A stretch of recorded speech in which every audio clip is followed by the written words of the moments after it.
There you are. I've been looking for you. Hey, come on in. Come on in, please, please. Come on in and have a sit down.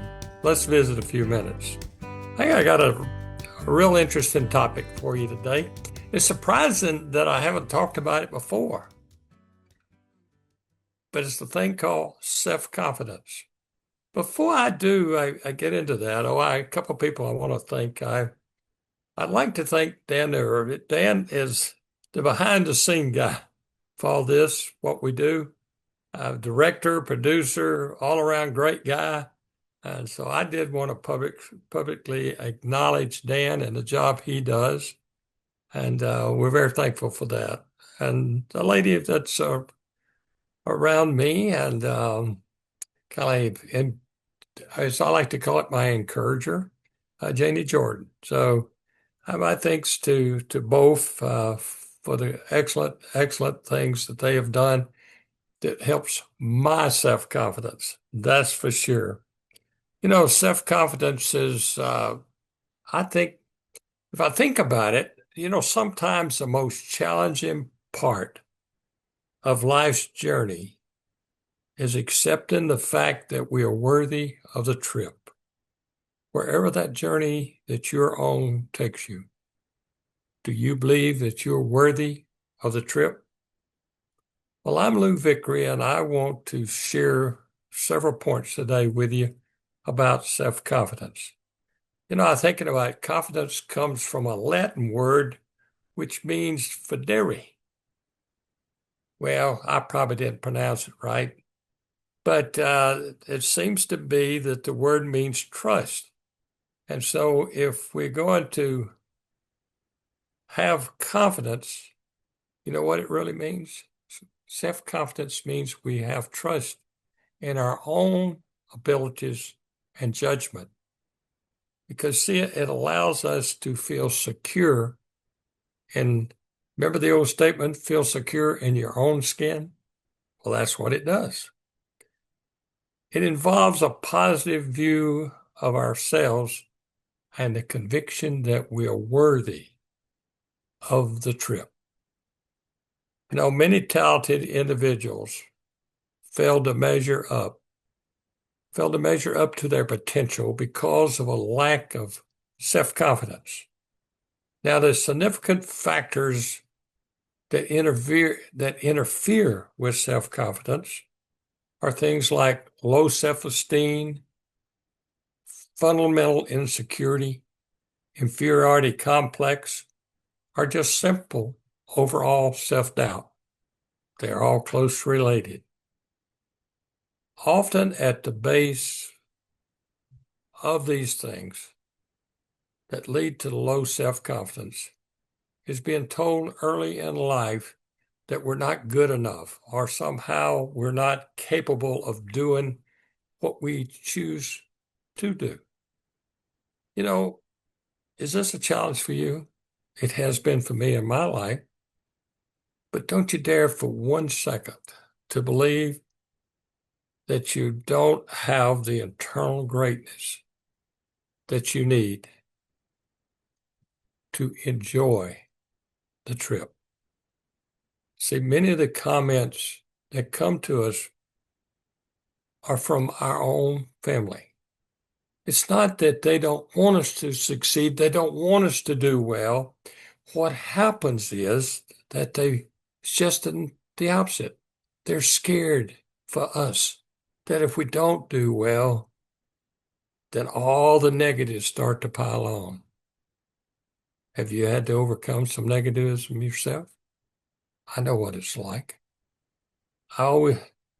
It was early in my life that I decided I wanted to be a professional baseball player.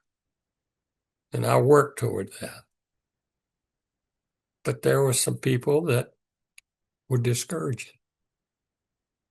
But the big thing to understand is set your sights.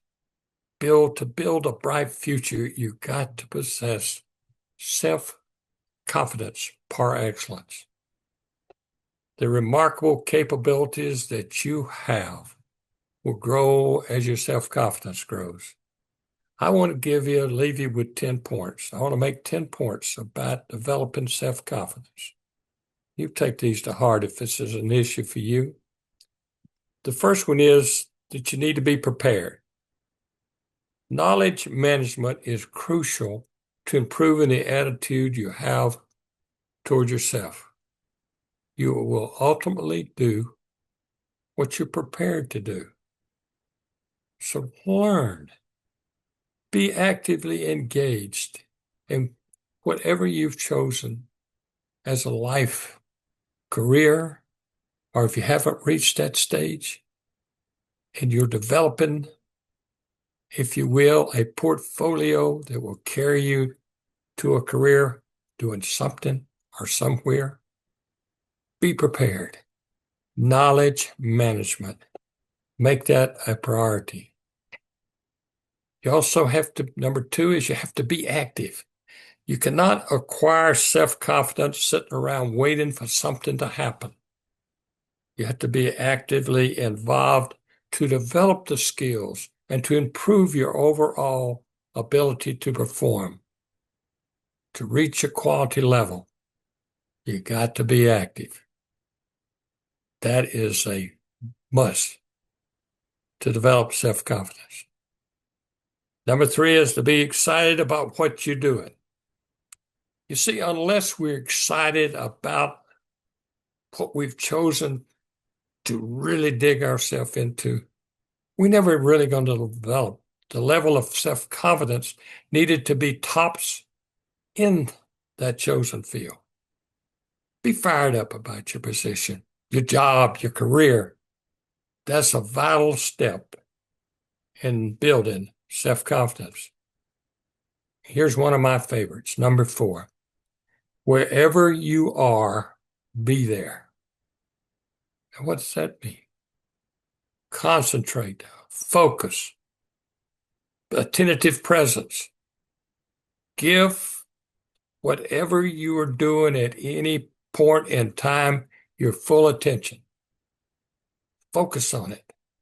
See, when we focus on a task at hand, that's where our heart is. And we're less sensitive to outside distractions and negativism. Wherever you are, be there. Get that inscribed across the top of your head, right?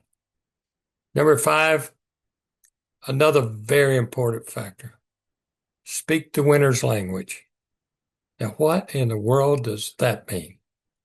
Well, talk to yourself in a positive way. Tell yourself what's right with you, not what's wrong. What you can do, not what you can't do. See, when you focus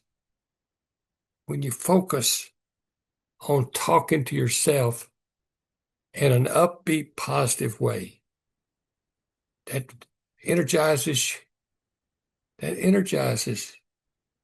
your level of confidence.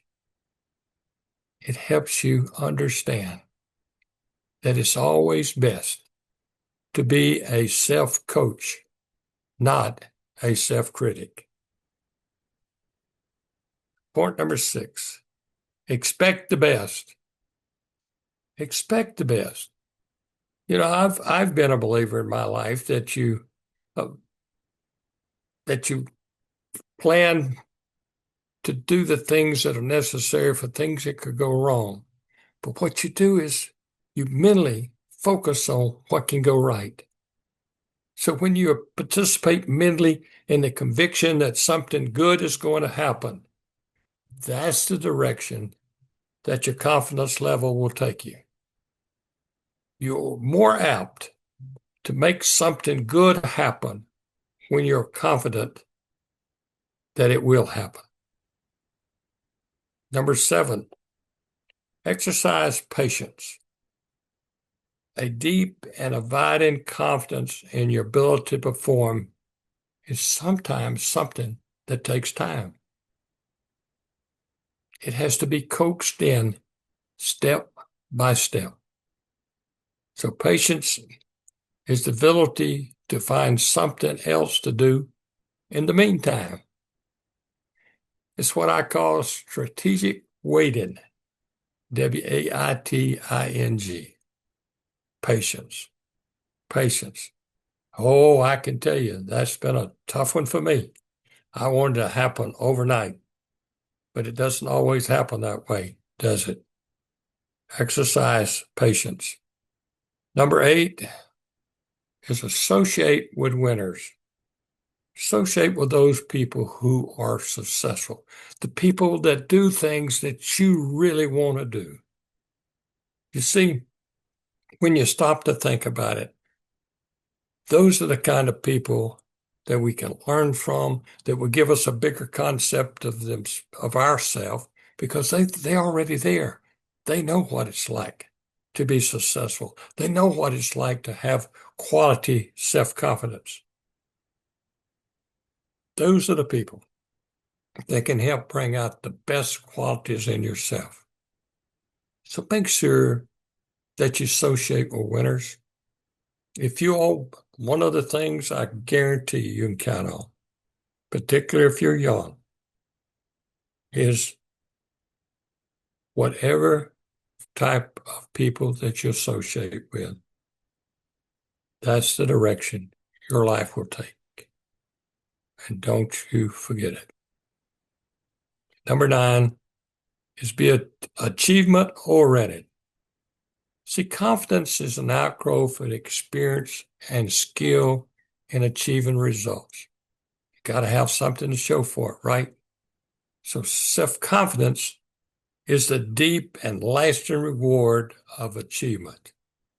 Achievement breeds confidence, and positive self-confidence breeds achievement.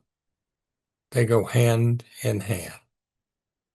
And number 10, celebrate your successes. Reach back there and pat yourself on the back when you do something that's good. Regardless of the size of the accomplishment, occasionally you just need to say, good job, good job. You deserve all the wonderful things that happen to you. Every success that you experience helps to build the kind of confidence that will make that journey much more successful and much more enjoyable. Well, I'm Lou Vickery, and this is from, we've had this one in several of our books, but particularly for the ones for athletics. But you know what? It applies for anybody. Whatever you do, you need the self-confidence to make it happen. Check out our library at awiseword.life/library. Check it out. You'll be glad you did. Hey, I'm Lou Vickery. Until I see you again, you keep a smile on your face, keep happiness in your heart, and keep optimism on your tongue. See you soon.